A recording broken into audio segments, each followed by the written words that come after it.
Here's the last 12 hours of world news in 3 minutes and 24 headlines. Dreamer, from Google, mastered the Minecraft video game and demonstrates AI's ability to learn and adapt to complex environments independently. North Korea hosted the Pyongyang International Marathon after a 6-year hiatus, welcoming approximately 200 foreign runners from various countries. Brent crude is at a 4-year low, while Saudi Arabia significantly lowered its crude oil prices, exacerbated by concerns of a global recession and weaker energy demand. Billionaire investors Bill Ackman and Stanley Druckenmiller criticized President Donald Trump's imposition of expansive global tariffs. J.P. Morgan Chase CEO Jamie Dimon stated that President Trump's recently announced tariff policy in the United States will likely increase inflation and slow economic growth.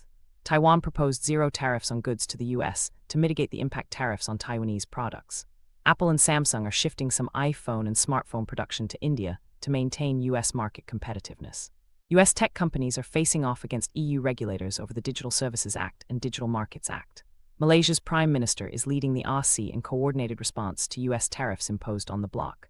Donald Trump's tariff plan caused the Australia's ASX 200 to experience its largest single-day drop in 5 years, wiping out $100 billion in value.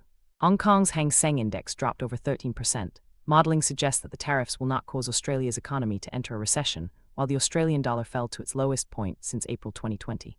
Goldman Sachs lowered its 2025 upside targets for Chinese stocks after the US and China imposed higher tariffs. India is commissioning a new naval base and upgrading another to house nuclear submarines and warships, primarily focusing on China's naval activity in the Indian Ocean region. India and the United Arab Emirates are developing an energy hub in Sri Lanka. Pakistan cancelled the residence permits of hundreds of thousands of Afghan citizens, leading to deportations. In New York, police officers shot a 49-year-old man after he stabbed 4 young girls with a meat cleaver in an apartment. Donald Trump stated that a nearly finalized TikTok deal between the U.S. and China collapsed due to new U.S. tariffs. Donald Trump urged Vladimir Putin to cease hostilities in the Russia-Ukraine war, following a renewed plea from Ukraine amidst continued Russian attacks. A measles outbreak in Texas, USA, prompted U.S. Health Secretary Robert F. Kennedy Jr. to urge vaccination.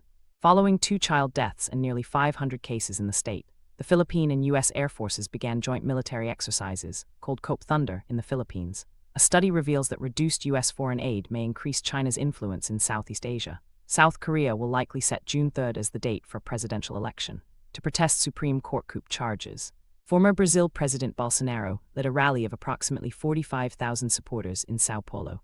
Several powerful Iranian-backed Iraqi militias are preparing to disarm following repeated U.S. warnings of potential airstrikes. Like and subscribe, and check out the channel for more critical information posted twice daily.